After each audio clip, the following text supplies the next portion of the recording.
ঘটনাটা বেশ কয়েক শতাব্দীর আগের। বাহলুল নামে এক আল্লাহওয়ালা খুব বুজুর্গ লোক ছিল, তবে লোকটা একটু আত্মভোলা ছিল। ওইটা হলো বাদশা হারুনুর রশিদের যুগে। উনি ওই বাদশা হারুনুর রশিদের সাথে এই বুজুর্গ লোকটার আবার খুব সম্পর্ক ভালো ছিল। ইনি আত্মভোলা হলেও, পাগল প্রকৃতির হলেও, কিন্তু তার মধ্যে এমন কিছু কথা তিনি বলতেন যে কথা দিয়ে বাদশা নিজেই তার সম্পূর্ণ ভক্ত হয়ে গেছিলেন। এই জন্য বাদশা হারুনুর রশিদ তাকে বলেছিলেন যে যখনই এই বাহলুল আমার দরবারে আসবে, সাথে সাথে তাকে আমার দরবারে প্রবেশ করতে দেবা। তার সমস্ত গার্ড, সৈন্যবাহিনী সবাইকে নির্দেশ দেওয়া ছিল যে কেউ যেন কখনো বাহলুলকে আসতে বাধা না দেয়। তো এরকমের একবার হঠাৎ বাহলুল রাজ দরবারে সরাসরি চলে আসলো রাজার সামনে, বাদশার সাথে কথাবার্তা বলতেছে। এক পর্যায়ে বাদশা হারুনুর রশিদ বাহলুলকে ওই বাদশার নিজের ওই হাতের লাঠিটা দিয়ে একটু কাতুকুতু দিল।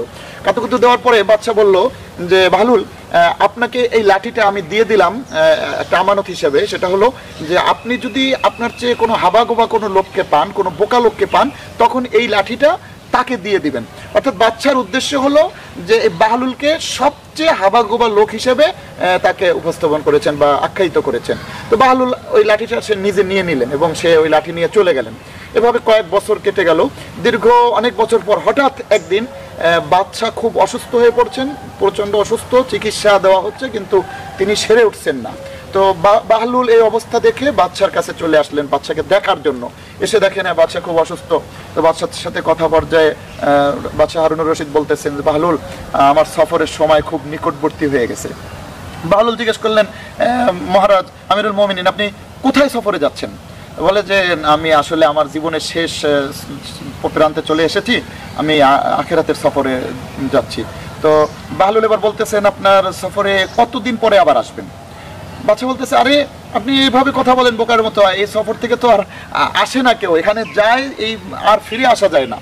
এবার বাহলুল বলতেছে, তো আপনি ফিরে আসবেন না, তো ওখানে লোক লস্কর আগেই পাঠিয়েছেন, কতজন পাঠিয়েছেন সেখানে, যে আপনার সৈন্য সামন্তী বিশেষ বাহিনী, এগুলো কতজন কি পাঠিয়েছেন আপনার সেই কাজের জন্য বা পর্যবেক্ষণের জন্য, নিরাপত্তার জন্য, এবং আপনার সাথে কতজন যাচ্ছে, বাহিনী সাজিয়েছেন, গুছগাছ করেছেন? অত অনেক লম্বা সফর, আসবেন না যখন, তো সব কিছু সেভাবে গুছগাছ করেছেন? এখন বাদশা তখন আবার উত্তর দিল যে আপনি তো আরো বোকার মতো কথা বলছেন, এখানে যে সফরের কথা আমি বলছি সেখানে কাউকে সাথে নেওয়া যায় না, কেউ সাথে যেতে পারে না, কোনো সৈন্যবাহিনী আমার সঙ্গী হবে না, কোনো বাদী দাসী কেউই আমার সঙ্গী হবে না, একদম আমাকে সিরেফ একা যেতে হবে। আপনি একা যাবেন, এত লম্বা সফর, দীর্ঘ সফর, তো আপনি টাকা পয়সা স্বর্ণধন সব আপনি গুছগাছ করে নিয়েছেন? বলে আর এখানে কোনো টাকা পয়সাও নেওয়া যায় না, একেবারে সম্পূর্ণ আমার সিরেফ একাই যেতে হবে, ফিরে আসাও যায় না, এখানে কেউ সঙ্গী হবে না। তখন হঠাৎ করে বাহলুল এবার বলতেছেন, মহারাজ মনে আছে আপনি আমাকে একটা লাঠিটা দিয়েছিলেন, এই লাঠি দীর্ঘদিন আগে, যে আমার চেয়ে কোনো বোকা লোককে পাইলে তাকে যেন আমি দিয়ে দিই, আমি তো আপনাকে পেয়েছি, এই লাঠিটা আপনাকে আমি দিয়ে দিচ্ছি। রাজা তাকিয়ে আছেন। এখন বলতেছেন, মহারাজ দেখুন, আপনি সামান্য এক জেলা থেকে আর এক জেলায় যান, এক স্থান থেকে আর এক স্থানে যান, যাওয়ার আগে সমস্ত সৈন্যবাহিনী সব পাঠিয়ে দেন, বিশেষ বাহিনী পাঠিয়ে দেন, গোয়েন্দা পাঠিয়ে দেন, এবং নিজের সাথে কত লোক লস্কর সব কিছু নিয়ে আপনি সেখানে যান।